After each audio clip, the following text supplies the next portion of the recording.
오늘은 제가 이제 소화에 대한 부분, 그 부분에 대해서 또 얘기하려고 합니다. 예전에 뭐 소화에 대해서 많이 얘기했는데 이런 부분을 잘 정리하면 여러분들이 좀 도움이 되고 관리하는 데 도움이 될 것 같아서 다시 한번 좀 정리를 하려고 합니다.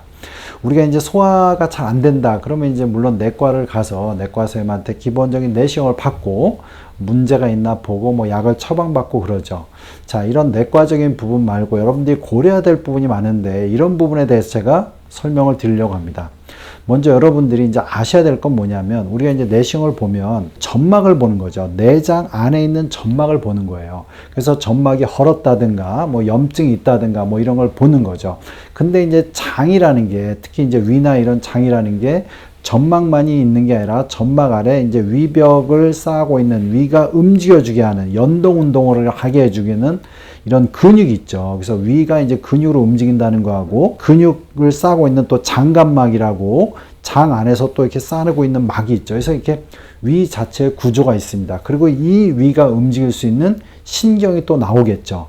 신경은 두 군데로 나오는 겁니다. 하나는 뭐냐면 척추에서, 주로 위는 등에서 나오기 때문에 등에서 나오는 교감신경에서 조절이 되고, 또 하나는 이제 우리가 뇌에서 바로 나오는 미주신경에서 조절이 돼요. 이렇게 신경에서 조절이 되고, 또 위 자체가 움직이는데 꼭 점막만의 문제가 아니라 근육에 문제가 있다는 걸 여러분이 아셔야 됩니다.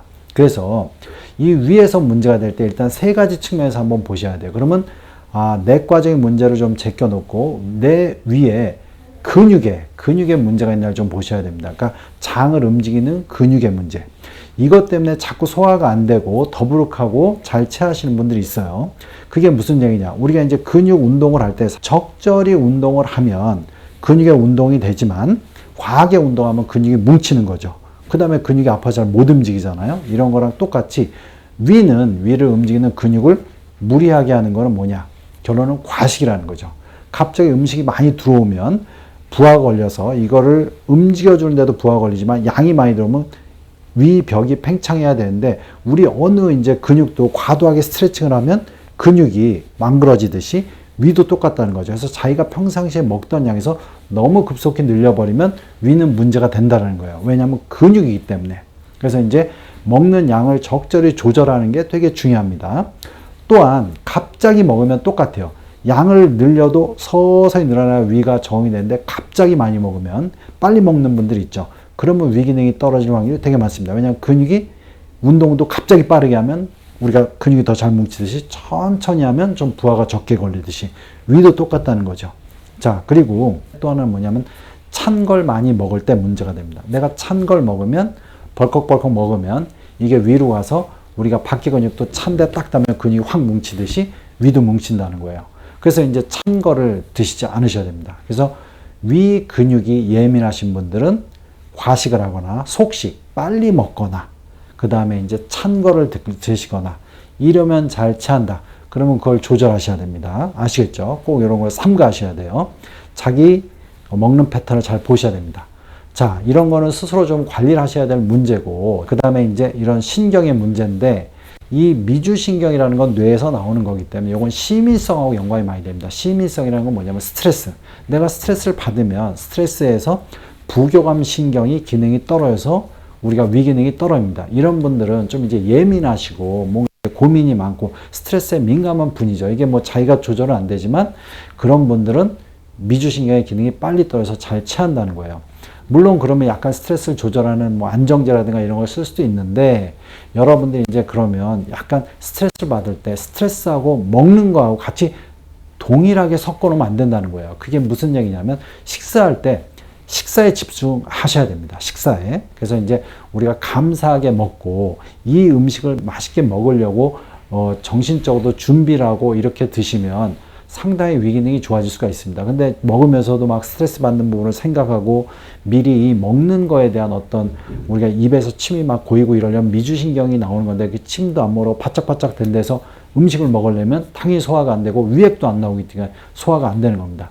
그러니까 내가 음식을 먹을 땐 음식에 집중을 하면서 이 음식에 맛있는 걸 느낄 수 있게끔 하셔서 침도 나오고 위에서 소화할 수 있는 액이 나오고 이런 미주신경을 활성화시키는 작업을 해야 된다는 거죠.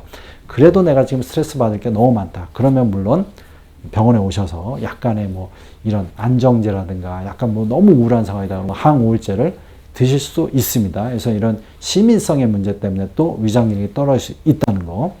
세 번째로 이제 많이 오시는 분들이 이제 척추병증성 내장증. 그러니까 척추가 안 좋아서 내장이 안 좋아요. 이거는 이제 교감신경의 문제를 얘기하는 거죠. 이제 척추가 이제 등이, 특히 이제 위로 가는 신경은 제가 매번 얘기하지만 뭐 6, 7번 브레지어근이 지나가는 부위에 이런 척추가 틀어졌다든가 이쪽에 어떤 주변 근육이 많이 뭉쳤다든가 그러면 이제 이런 척추에 긴장도가 올라가고 그게 이제 척추에서 내장으로 가는 교감신경을 항진시키는 거죠. 이런 거를 척추병증성 내장증. 그래서 이제 척추가 안 좋아서 과도하게 예민해진 교감신경이, 교감신경은 어떤 역할을 하냐면 장 운동을 억제하고 근육을 좀 뭉치게 하고 음식물에 통과되는 시간을 좀 오래 하는 경향이 있습니다. 그러니까 교감신경을 우리가 스트레스 받을 때 예민해지는 거죠. 그런데 이제 실적으로 정신적으로 스트레스 받아서 예민할 수도 있지만 척추가 안 좋아서도 이렇게 교감신경이 예민해진다는 겁니다. 그러면 이런 척추의 상태를 봐야 되는 거죠. 척추가 틀렸나. 물론 엑스레이를 찍어서 확인하기도 하고 저는 이제 치료할 때도 이렇게 만져보지만 여기를 만져보면 척추 요게 위장하고 연관된 교감신경이 나오는 부위에 압통, 통증이 있는 경우가 많습니다. 그래서 이제 보통 어떤 분들은 이쪽을 많이 두드리기도 하고 이러죠.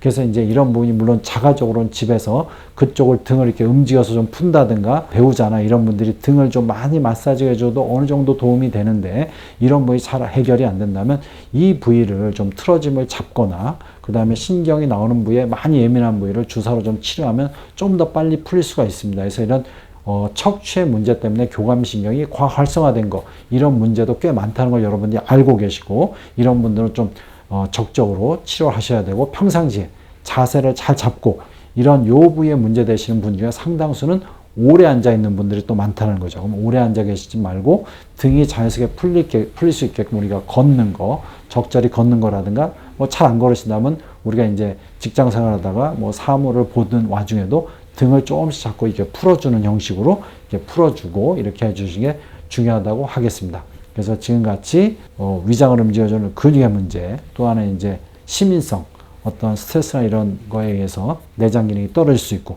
또 하나 이게 척추에서도 떨어질 수 있다. 이렇게 제가 오늘 이렇게 나눠서 좀 설명해 드렸으니까 내가 무엇인가에 따라서 한번 어떻게 치료할지 한번 고민해 보시면 도움이 되리라고 생각합니다. 예, 연세신통TV 여러분 구독해 주시고요. 여러 영상이 있습니다. 이렇게 참조해 주시기 바랍니다.